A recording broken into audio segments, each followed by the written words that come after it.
certainly does. It always did. All right, let's see what we got here. All right, are we okay now?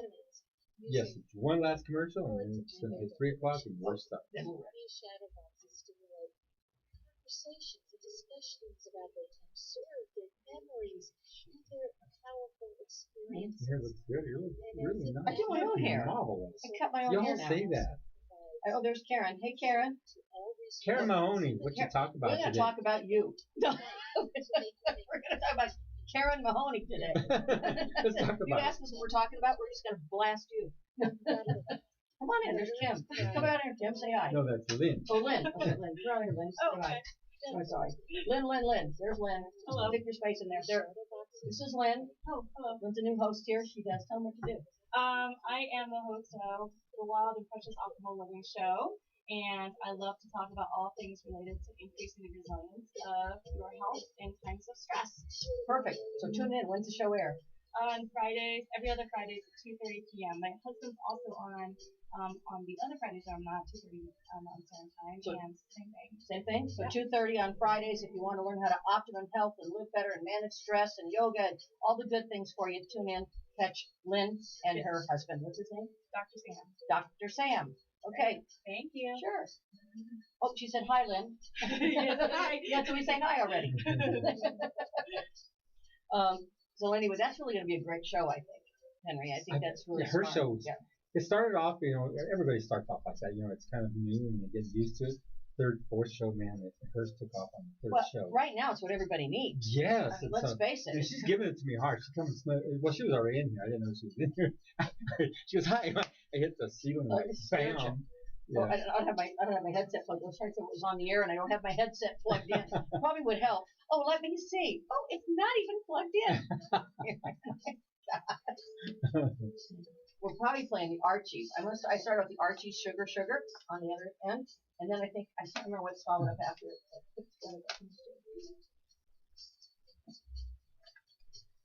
We're going to tell you what's on the air real quick here. Can you hear it? It's the Archies. Put them up there. We got to hear little Archies. Put them up. I love them. I used to love them. They were good. Weren't they good? Sugar. Used to go to the sock house and always dance with all the boys. You danced with the boys? You did. Oh, that's what you did. I'm like, what? I didn't dance with the boys. Oh, okay. I wasn't sure. I thought you said, oh, of course we did. Pour a little sugar on me, baby. That's funny. Come on. What's going on? And when you put life over a TV set, you got a problem. Like, okay, somebody took a TV set. I'm not saying it's right. Shoot him. Let's kill him. Oh, my God.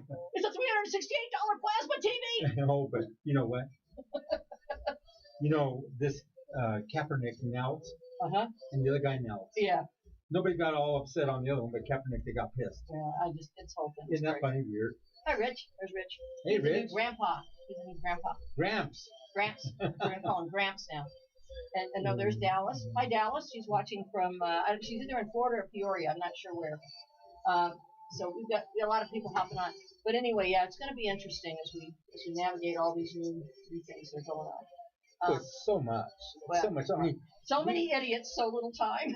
we had Greg Nieto patch in with Paul earlier. It was just the audio, talking about the demonstrators downtown. He was in the midst of it. And what they were talking about was really interesting. He says, Henry and Paul, it was crazy because I'm a news reporter. What was I doing in the midst of that? All that. I wanted to go down and cover it myself. I thought it'd be interesting, but then I thought. But then you get blasted. Yeah, you guys. That's what he said. Yeah. You get blasted, and things go wrong really wrong. But it's such a hard thing because those of us who are not of color do not understand. Well, what color? You mean I'm going to stay this color? Yeah, you're that color. We don't understand the angst and the stress and the pain, and and it really angers me when people say, "Well, they shouldn't riot." No, they probably shouldn't. But our country was found on riots. That's how we started our country. It was based on rioting and protesting and violent rioting and throwing Tea Party. And you talked about the Kent State stuff, yeah, right? and Rodney King. Our society was found. Change in our society from the very beginning when we left England to now has been caused by people who get out there and take it in their own hands. And I think that, frankly, people of color are sick of it, and they should be. They should be. You know, and so hopefully, I mean, it's not the best to do it that way, but I'm not going to say anything because it's been years and years of oppression and emotion boiling up and things just go haywire. And we have to find a better way to deal with it than that. But part of it would be deal with it. Don't just keep pushing it under the rug, letting it happen until we have a bunch of people that are going, you know, rioting over it. Crazy, yeah. Yeah. And it's wrong. Don't get me wrong. I'm not condoning rioting, but what I am saying is that there's an understanding to that people don't seem to get. Did you ever go into any demonstrations and stuff when you were in college? Of course I did. In high school. I lived, you know. Did you really? Yeah. Which is Junior high, for Vietnam War. Oh, me Yeah. too. The Vietnam War was big for demonstration because it was a nothing war, and everybody knew it was Everybody a knew nothing. it was bullshit, and all the people were right. All the protesters and all the people fighting and all that Yes. stuff, they were right. They Guess knew what? it was bullshit. They knew it was exactly what it was. Now I do think that they shouldn't have protested the soldiers. They had no choice. Yes. I mean, you're drafted, especially then we had a draft, and what you either choose: I'm leaving my family, everything I know, my country, going and hiding the rest of my life, or I'm going to, you know, be a part of. I'm going to have to sign up. I mean, they didn't have a choice, and we should respect their service and what they did for us, even if we didn't like the war. You know, and I do believe that that's something we have to do all the time. Is respect our military, and I'm a big supporter of that. Well, now if they call in the National Guard, you're going to Well, yeah, I don't know. You know, See, I think it would depend on how violent things got and how bad things got. You know, if it's a few people breaking a few windows and grabbing a couple of TVs, you probably don't need to bring in the National Guard. If people start shooting and killing each other and lighting people's homes on fires and things let's like say they that, don't do that, but they're then shooting. they're going to have to bring them in. Yeah, and even then, maybe we should probably bring them in. You can't What if they shoot. start shooting them? They're going to get shot. I mean, that's what's going to happen. So you got to. There's some crazy people out there with AK-47. Oh, I know. So it's going to be a. But see, here's what kills me. They're ready to bring in the National Guard for people rioting over this. But we let those people with those AR-15s and all those guns and storm actually into Capitol buildings. Yeah, And nothing happened to them. And they didn't gas them, right? Yeah, they didn't gas them. You know, it's not fair. And that's why they're upset. And it isn't fair. It's not ever going to be fair until we change the system. But you know what I did read, which was interesting, is you can read. I can. Yeah, it's kind of hard, but if they're Was it the monosyllabic words. I can't say the word. Syllables. There's one syllable. Monosyllable? You're trying Monosyllabic. to How do you use say that? that? The Syllabic. sophisticated word and mess it up. That's it. You better get that Monosyllabic. fixed. Hey, I'm trying a big word. I tried it at least. I'm not doing it again. Screw that. It's a little word. Okay. But anyway, the part of the manifesto for the neo-Nazis and the KKK and the very far right-wing, like right-wing groups, is to put their people on police forces across the country, major police forces. And that's been going on for 10 years. So they're training them, and they're trying to deliberately place those people on police forces. And I think what we're seeing is the result of that. Now, what that means is it doesn't mean every policeman's bad. Certainly they're not. Most of them are not. But How do you know? they're not. Okay, tell me this. How come all the good ones didn't step up against this bad one? Well, you know, they probably travel in packs like everybody else. But I like that one. I'm going to use that. yeah, I mean, you know what I'm saying? Bad attracts bad. But so you know. So that's how you and I hang out together. That's right. So bad hangs out. Bad hangs out with bad. But so you know, because of that, they need to put in some different things in place to make sure that people that have a history of bigotry or of prejudice or of racism are not eligible. And I mean, one thing would be there's got to be clues. I mean, these people hang Confederate flags out their door, and they've got swastikas carved on their bodies. Like, hey, if you got one of those, guess what? You're not going to be a policeman. You know. You know what? New York City finally moves toward reopening. Oh my gosh! What did the bugs just fly away? We just got a big thing from our newsroom. It came in and it said New York City is finally bringing plans to reopen. All right. Well, where'd the bugs go? I call them bugs. It's the corona, whatever. Oh, the corona? They're floating around all over. You know, this is the funniest thing. Tell me why. Okay, we live. You're probably getting me sick right now. Son of a bitch. Get over there. No, It's just my bad breath. that's corona. Tell me this. Okay, we live alongside a green belt, right? Mm-hmm. And in that green belt, I see people walking with masks on. I mean, they're in the wide open. There's nothing around them, no other people around them. But they're both walking with masks. That's dumb. I see a lot of it. I think that's dumb. Yeah, I do too. I have to tell you. Oh, Renee's watching. Hi, Renee. Hi, Renee Bullock. He ran for mayor of Commerce City. He's a great guy. Did he win? No, but he should have. But he's a wonderful man. I'm from Commerce City, Renee. There you go. Yeah. So if you want anything in Commerce City, the Bullocks are the people to go to. They know everybody. They know everybody. He's a great man.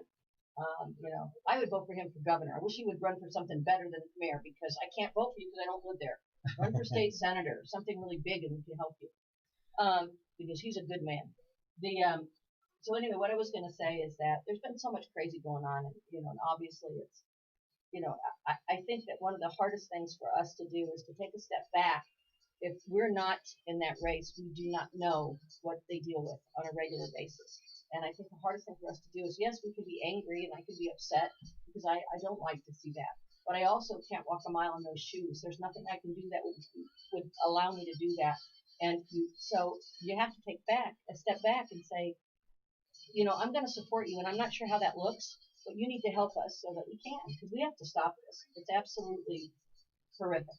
And it starts at the top, too. I mean, a leader that was not divisive, that would try to unite people, that would get on a plane and maybe go and console the family and try to, say, hey, this is not a good thing. You're not talking about that guy that's occupying and would stop flashing white supremacist signals or asshole signals. I'm not sure which one. Either way, it's the same thing. Come see me.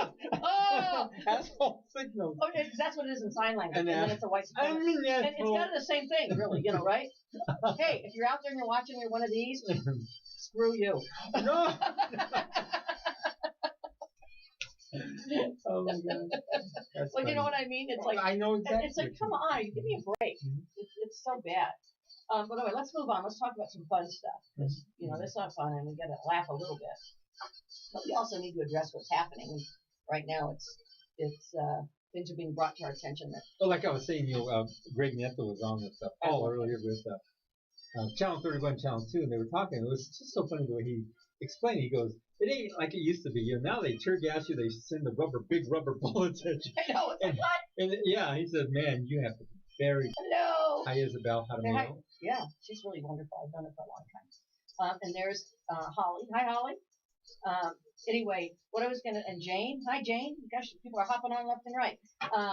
So what I was going to say is that we've got a whole lot of fun stuff to talk about too.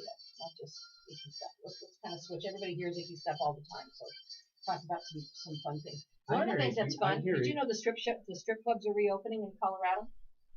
But wear a mask. There was a sign on one of them that said, "This is one of the strip clubs down here," that said, "We're opening soon.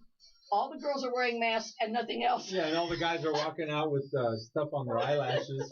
What's on your eyelashes? all the girls are wearing masks. I think that's the funniest thing ever. I told my husband, he goes, maybe we should make love with our masks on. And I said, what? I said, we'll be laughing so hard we won't be able to do it. I would crack up. Start busting a gut. He goes, wouldn't that be funny? I said, yeah, it would be so funny that it would be ineffectual. So let's not try it. Ineffectual. It would be, huh? You'd be like, I don't think that does well to a male ego if you crack up laughing. Hey, there's Nellie. I actually like that when the chick starts laughing. Yeah, right. Yeah. They do it all the time. You better like it.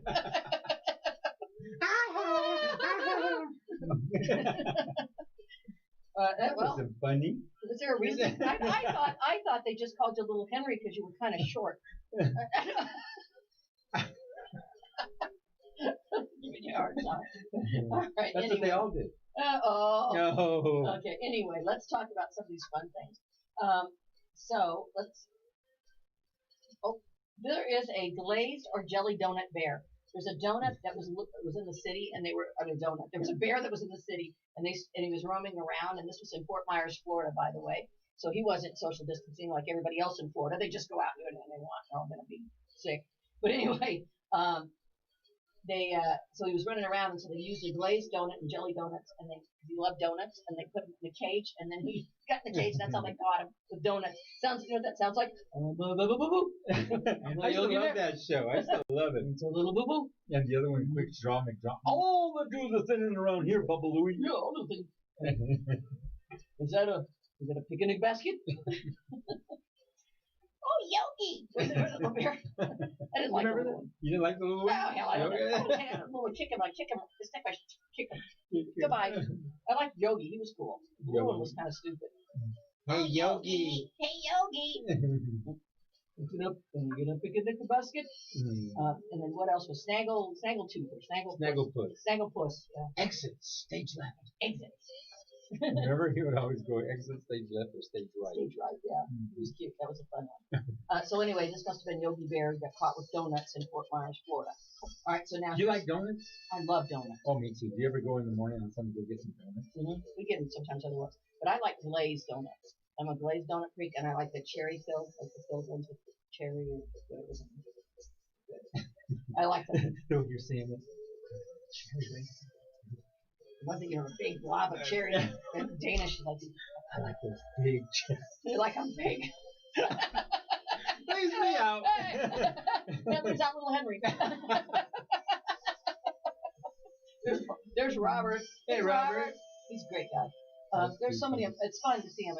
If you're on my Facebook feed, it's not the official feed. The official feed for the station is, of course, kuhsdenver.com, and that's got a little bit better. Usually a little better transmission, a little bit better. But anyway, just saying hi. Okay, so let's see what's going on. Oh, just real quick. Okay. Right underneath there, a quick public service Food announcement. bank. Integrated family community. Integrated family community. If you're in dire need of food or any kind of Diapers, diapers, call this number 303-789-0501. Set an appointment. Go down, pick up your goods from them, and they'll set you up. Well, let's do that again. So it's the food bank. It's called Integrated Family Community. If you're in need of diapers, formula, food, things like that, you can call them at 303-789-0510. And that's a public service announcement by From this station. You know all that good stuff, right? You remember all that. What is it? This is a public service announcement from this station. Idiots are now assisting with the broadcast. All right. So this is kind of cool. A car wash worker returned a stimulus check they discovered in the trash. So apparently people had a bunch of crap in their car and they didn't realize it was a stimulus check. They threw it out. And this guy in Greenville, North Carolina. I've been to Greenville. It's a great place. I have a university there. It's fun. A car wash worker in North Carolina found a treasure amid the business's trash when he discovered a $1,200 IRS stimulus check mixed in with the garbage. And this young man, Antonio Hernandez, was taking out the trash. He noticed it, and guess what? He found the owner and returned the check. So there you go. Okay, so how long? Okay, they did the stimulus check. Now, that's got to last 3 months. I know. It's like, okay, great. You get $100 a week, whether you need it or not, folks, to get by. Here's the next thing. This is really a good story today. Boy 6 cracks open a robbery case by reeling in a sunken safe. How do you do that? Well, there's a little picture of him on the story, but he's standing on the dock and he's got a little safe in front of him. It's not a big one. It's just one of those little, ones you put in your house, right? So here we go. A 6-year-old boy helped crack open nearly a decade-old robbery case. He reeled in a locked safe in the bottom of the South Carolina lake. Knox Brewer of Johns Island took up magnet fishing and began hunting for metal objects underwater. I didn't know that was a thing. Might catch something with a magnet. I never catch a fish. That's kind of cool to pass the time during the coronavirus pandemic with his family. And the boy was out with his family on Whitby Lake, and a magnet attached to something, and pulled it up really heavy, and pulls it up, and guess what? It's a safe.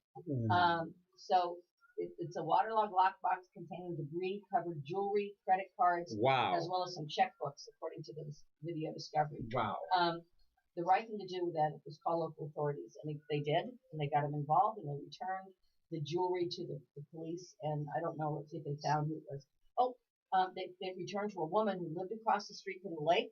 It had been stolen 8 years ago, and most importantly, she got back the jewelry because that was sentimental. So there you go. Wow. Isn't that cool? It is. That's teaching a kid the right thing to do. It's so easy to not do the right things. It's so important that we teach them. Here's a dumb one. Okay, this is Tex Ass. I call Texas Tex Ass. Well, we've been doing that in Colorado since at least the 70s. So this is in Dallas. A woman managed to go into labor and give birth alone in a Texas jail without any correction officers noticing she gave birth at all. Oh my God. Oh, they're really doing their job. How does that even happen? They didn't even notice it. So after all of a sudden they're like, "Hey, wait, doesn't she have a baby in there? Wait, is that a baby? It's a doll. It's a doll. It's a okay. doll. You know what the hell?" The woman did not immediately disclose the birth, but the baby was soon discovered. Oh yeah, soon discovered. You're right. After the birth, was soon discovered by a correctional officer. Both were taken to the hospital, and we do not know the health of the mother. The child at this point probably just fine. She popped it out without yelling and screaming. Oh my God. The staff knew the woman was pregnant. They'd been checking on her regularly, but they had no idea that she had given the baby. That's kind of interesting, isn't it? So anyway, she had. I would like the Internal Affairs Department is investigating the birth, and if there's any indication by jail staff. Well, let's say she's been in jail 2 years, she's pregnant, and had a baby, nobody noticed. I don't know. Oh.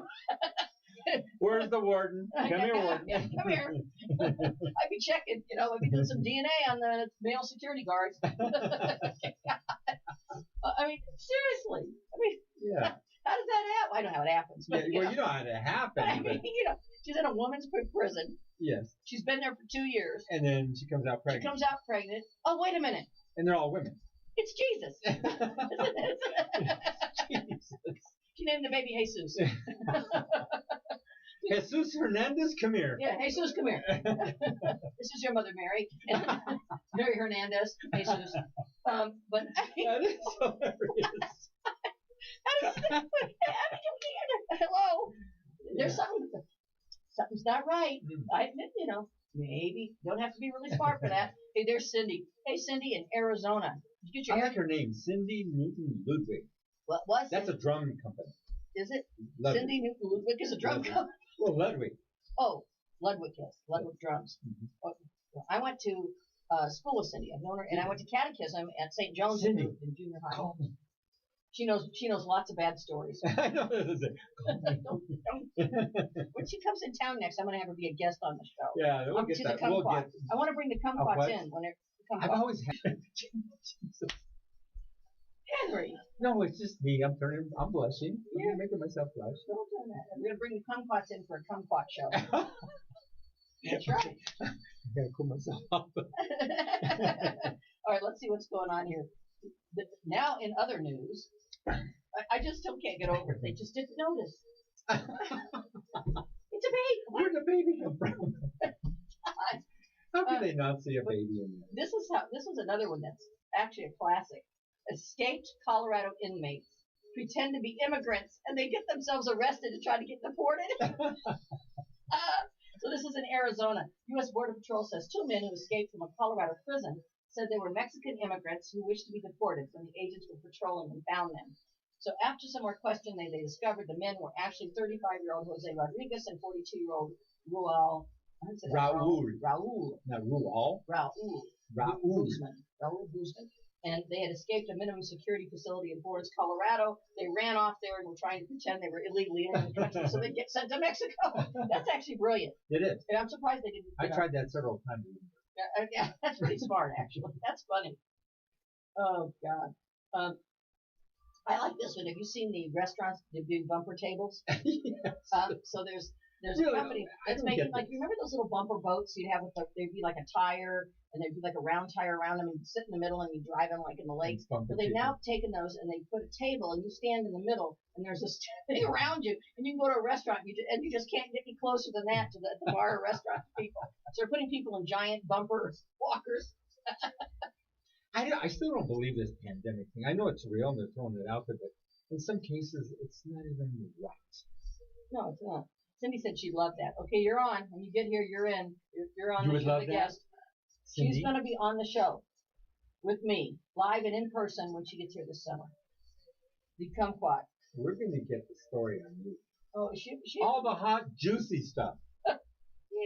And she won't want to come here. She'll just be turning red and trying to play it off and everything. But we'll see. We'll see how she's saying it. We'll see. Well, maybe. Okay, search for melon-wearing melon, like a melon, like a watermelon. A melon-wearing Virginia theft suspect bears fruit. That's the title. So let's see what the story is. Tell me they're only wearing a melon. This is like, okay, this is in Virginia. A theft investigation has proven fruitful in Virginia, where authorities arrested one of two suspects in a convenience store robbery. Store security videos show the pair stealing items while wearing masks made out of hollowed out watermelons. What do they look like? Oh, they had melons on their Melon head. head. The town of Louisa Police Department put out a call for tips in an effort to identify the melon head. Do you think they felt The melon kind head of gang. melancholy? Yeah, that's it, melancholy. And thank the public for helping them make the arrest. Oh my God. Okay. They carved out a what? Yeah. People are nuts. Carve out a watermelon, put it on your head. Let's go rob a store. They thought nobody will figure this out. In normal times, if you walked in with any kind of a mask on, people would be. Yeah. But now you can walk in with a melon on your head, and people are like, "Can I help you? Would you like some hand sanitizer for that money?" I mean, it's oh my God. You can do anything. I mean, They're wearing the I mask kind of thing, like I it think because is if I crazy. wear my mask right here, you can't tell how old I am unless you really look at the crow's feet, and I kind of got those hidden, so you can't. It works. Look at the eyes.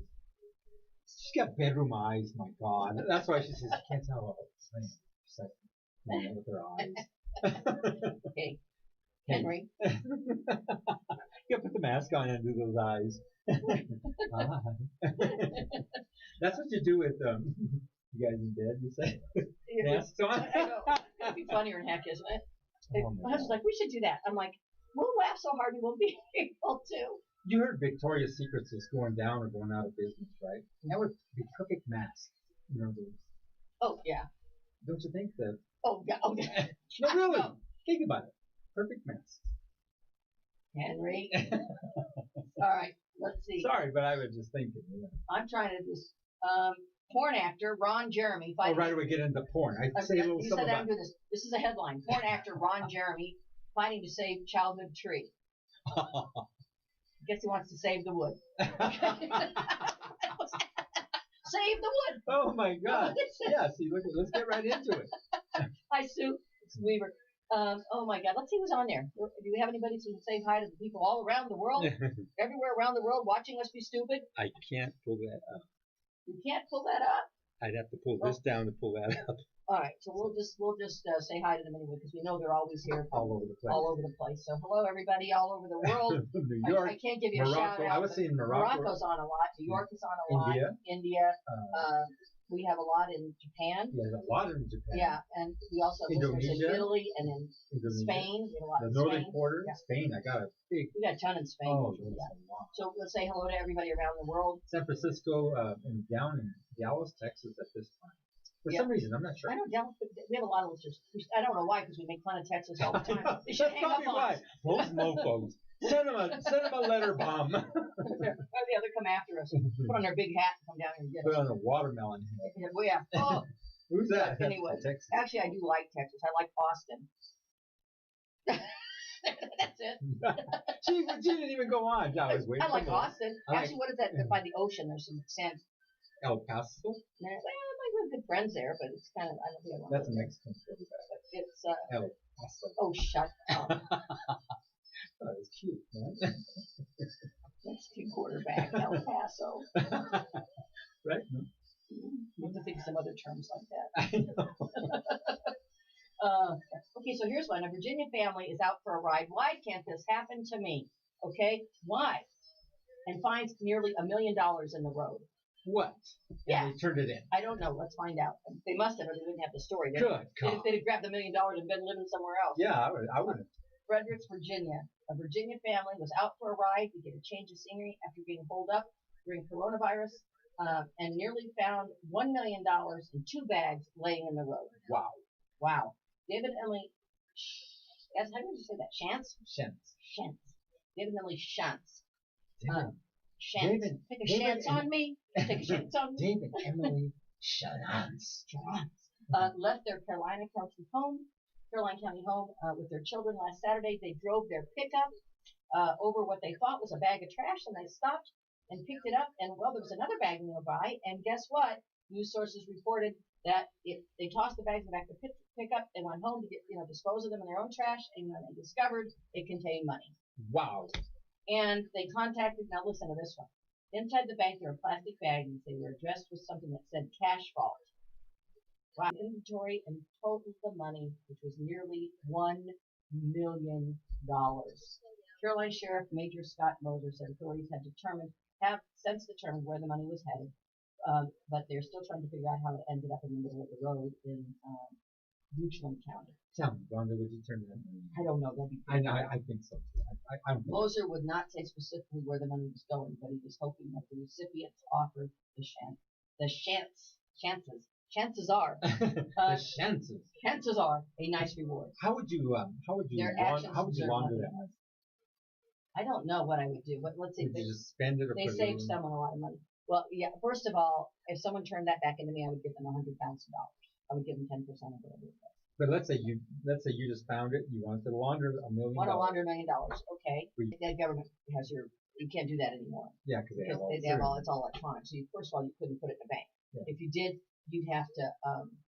You don't. You'd have to be very careful. I would say that what you would do is not change your lifestyle very much. Like you can't come driving up in a Porsche. You probably can't unless you have that kind of wherewithal that you could. I would go up to the casinos and I would throw money around like a crazy lunatic person, and then claim I won it. But they have the serial numbers on it. Oh, that's true. Start spending. If it's stolen, yeah. I don't know. I guess what would I do? I wouldn't change my lifestyle. I wouldn't buy anything. I would start spending it little by little, 50, 100, and just barely spend 5 or 10 bucks. I'd buy gift cards. I'd take it in and buy like $10,000. Give me $10,000 in cash. I'd buy like $500 in gift cards from like 20 places in the same day. I mean, I just hit one right after the other. Well, not the same day. You move around. Why? Because it would be done. You wouldn't go back. So I would buy gift cards. I would do that. And then use the gift cards to buy your stuff. Yeah. So they wouldn't be able to track it. So I would buy probably as many gift cards as I could. I would use it. I would pay cash for things like food and gas and things like that, and just live. And then just live. Yeah. You can live happily ever after. I mean, you could buy a lot of stuff. What's Rhonda been doing? Oh, she's been skiing for the last 14 days straight. You could buy a lot of stuff that nobody would ever know. I mean, a good example is I'm pretty sure that you could go to somebody and rent someplace like up at a ski area if you wanted to. For a long time. And say, I'll give you cash, and they wouldn't be turning it in, and neither would you. So you could do that. You could buy new skis. You could buy ski passes. You could buy airline tickets. You could probably do that. You could probably do some Where'd stuff. you get the jet? Oh, no, I ain't saying that. Yeah, you can't buy jet.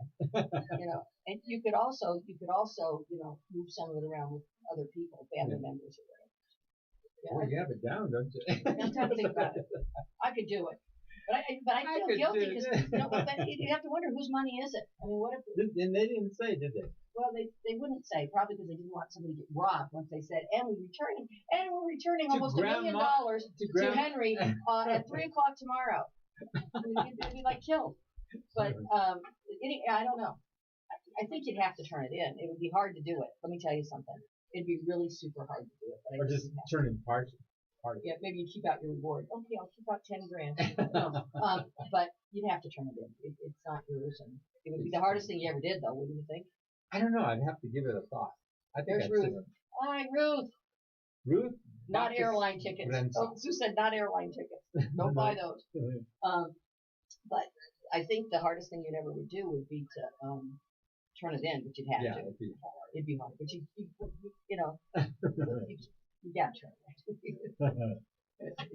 You'd sit there. What I would do is probably sit there and keep it and throw it around and look at it and be like, yes, and then figure it out, and then you could turn it. Go from there. Yes. You couldn't keep it. I mean, I don't care if you found $1 million. You can't keep it. It's not yours. At all. No, you can't keep it. That's for sure. But you could hold it for a couple of days and go, look at what I got. Look what I got. But you couldn't keep it. That'd be the same as stealing. Yes. I would find because that's what would happen. I don't know. You could. I think that I'm glad they turned it in, and they'll hopefully get a nice reward for it. If I lost my money, she said, oh my God, I can see you doing that. Stud said. Charlene High Debt. I call her Stud. That's her nickname, Stud. Sue Weaver. Anyway, what we're talking about, if you just joined us, is a family that went out for a ride and they found $1 million almost in the road, laying in the road, a deserted road. And so, what would you do? That's kind of what we're talking about. You'd have to turn it in. Right? But I would, Pictures of it, yeah, right? oh yeah, take pictures. I've seen $1 million in cash. Have you ever seen it? No. Well, we did a promotion at Kim Radio, AM95 Kim, when I worked I there. remember that. Yeah. And it was we had a bank vault. We had $1 million of cash in it. We had to set that up with the bank, and it was mostly in small bills. There was a few large bills, but mostly small bills. And it took them like a week to get it all, and they had to bring it in for the reserve and all that. And the promotion was you could wear Kim approved clothing. If you won the contest, go in the bank vault, and you had 30 seconds or 1 minute to get, with no pockets or anything in the clothing, to take as much money as you could carry in one scoop, oh my and that would be your money. And that was the promotion. And what we picked was, and this was, we were doing promotions, like, what do you think? And I said, oh, a wetsuit, because there's no pockets, I can't hide anything in there. So we picked a wetsuit. It was the biggest mistake we ever made because it wasn't slippery. And the guy that won, literally, like, we tested this repeatedly, and thought the most they're going to get is $10,000 at the most. Because that's a lot of money in one. Let me tell you about the bank vault. The bank vault was a 10 by 10 room, about this size. Oh my gosh. And the money was waist deep. Oh, waist deep in money. Like, we have a picture of 6 of us, the Kim Chicken, myself, Steve Keening, Steve Kelly, all of us sitting in that money, and we're just like buried in it. I have a picture at home. It's unbelievable. What happened is, the guy gets in there, and he has to wear a wetsuit, and he figures out that he's got this whole thing planned. And so he's a big, tall guy, gets in there, and he gets down, like squats down, and he starts scooping money in. No, scooping sir. money. So many fun things, though. I mean, if you've never seen, most people have never seen $1 million. And they don't do those fun things. Even if you have $1 million, you don't see it in cash. Not I mean, at it was all. an amazing sight. It's an amazing sight. Nowadays, they don't do the fun radio promotions. Oh, God, no. We did. Let's talk about some of them. You want to talk about them? That's what I wanted to do. So let's see some of the promotions that we did. Obviously, that was one. We had another one that was, what would you do for 2 airline tickets to go anywhere around in the world and $10,000 in cash?